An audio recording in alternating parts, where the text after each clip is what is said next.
Hey guys, welcome back to the channel. I just wanted to share a really simple preparation that I always have during storm season. It's just a platform for my window AC.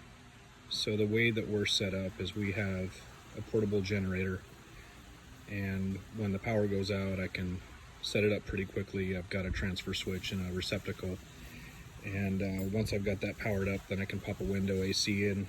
The window goes really quickly, and this just takes the pressure off the actual window.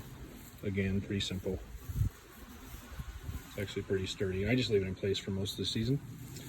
I did a Shoshuji-Bon kind of burning technique on it to protect it, and it's just really simple.